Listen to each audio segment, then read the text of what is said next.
Live in Ferguson, Missouri tonight, Dorian Johnson is a young man who was with Michael Brown when he was fatally shot by police officer Darren Wilson. He joins me exclusively tonight along with his attorneys, Freeman Bosley Jr. and James Williams. Thank you all for joining us and for doing this tonight. And everyone has been wanting to hear from you after, your eyewitness testimony, but also on a day like today, you went to the funeral. How you doing? How was it? It was a rough tough. day? Yeah, it was real tough. I broke up a lot, broke down a lot, but thankfully it was a lot of people around me that comforted me. They showed me love, his family, Big Mike's family, they showed me love. Everybody else, the rest of the supporters, they've been showing me love, and they've been trying to help me through this rough time that we're going through. I was talking to his relatives earlier, talking about some of the criticism that he's gotten, the New York Times article that was written. Today we heard a lot of good, we heard a lot of bad. What kind of friend, what kind of person was Big Mike, your friend? Well, I heard a lot of things too, and it really saddens me. It strikes me down in my gut that they would try to throw salt on this man's name after he's deceased like this. And to me, we was around each other. He was a good friend, never spoke down about anybody. Didn't really tease anybody about being smaller than him because he was bigger than a lot of people we were around.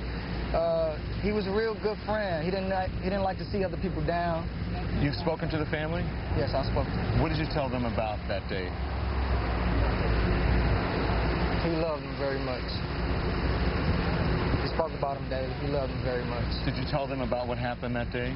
And look, Don, I'm sorry not to cut you off, but I do just want to say, because Dorian has been cooperating and speaking with the FBI, we can't really get into the details of what happened that day. We could certainly talk about some of Dorian's experiences, but if we could, because again, this involves a federal investigation, we'd like to stay away from the details. Well, I'm not asking him the details, but did you speak to the family about what happened that day? I'm sure they wanted to know, and they would offer them some comfort about what happened. Yes, after the family was getting no answers from the police force, I did tell them what happened. You did. Is it you have gotten a lot of, and listen, I think you've gotten a lot of criticism, and you're having to deal with that. A lot of people are questioning your credibility. You understand that? Yes. Do you understand why? I really don't understand why. I see they bring up my past, my history, but it's not like it's a long rap sheet. This one incident shouldn't make me a bad person.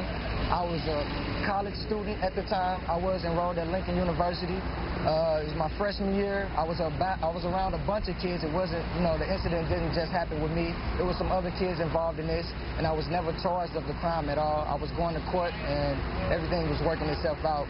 But, Jefferson City, I live in St. Louis, transportation began. So this filing of a false police report or what have you that they said that you did, so you don't think this has any bearing on you telling the truth about what happened that day? One of the things about that, though, and I'm sorry, is, what we're really dealing with is where the police use excessive force when this man shot this young man down.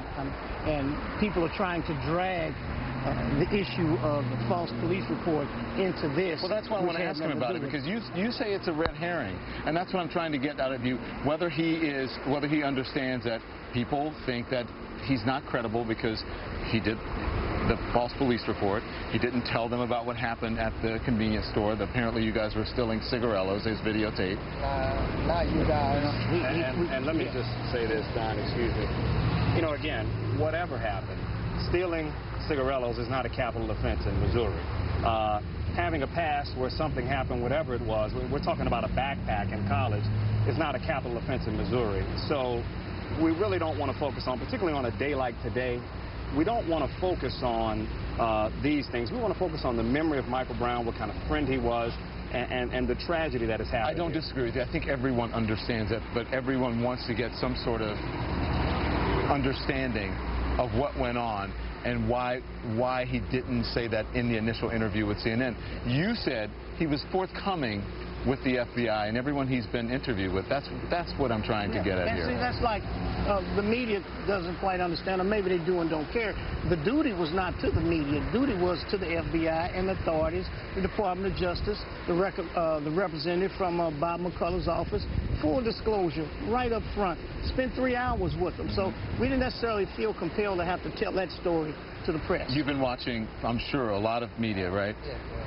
Have you heard the account of what the officer said as to what happened? I never seen the officer one time say anything at all. I've heard a third-person view of what he might have said, but I can't say he said it because we never heard his voice.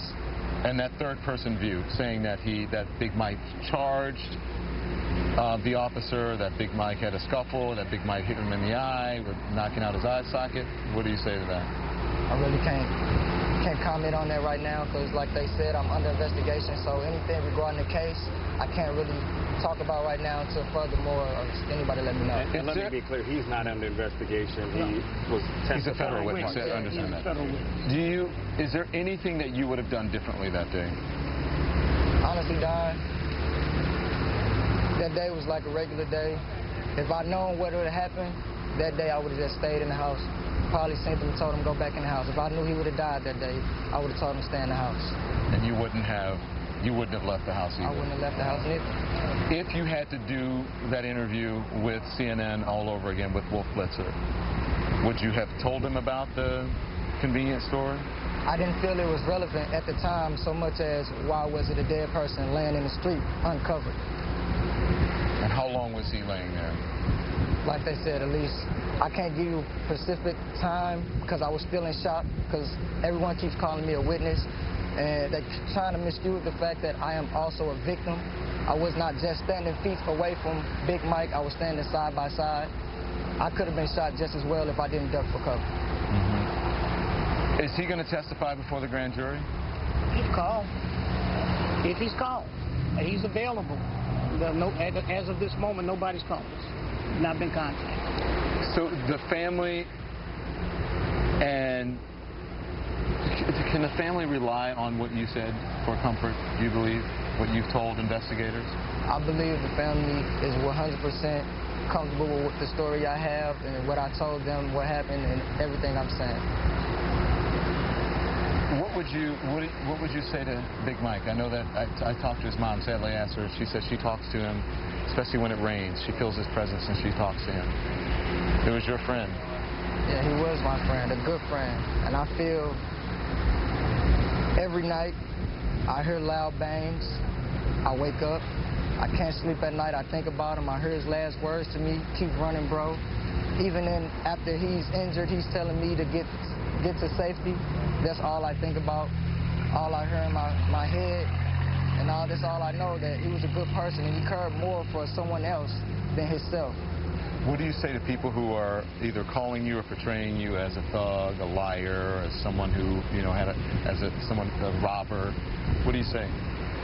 People have been called way worse names. It's not nothing that don't happen every day. I'm 22 years old. I've been in St. Louis, Missouri all my life. Name calling does not affect me whatsoever. You were very courageous to come on national television live and do this. So thank you. I appreciate you coming on. Can I say one more thing? Absolutely. The service was beautiful. I enjoyed every bit of it. It brought me to tears, but I love everybody that came out and supported us. Thank you so much for coming, and thank everybody for coming out and showing the family love and support because they really need it. We all need it. It got to change. Thank you, Dorian. Don, thank you, Freeman. We appreciate it. Thank you, James. All right. Best of luck to you guys.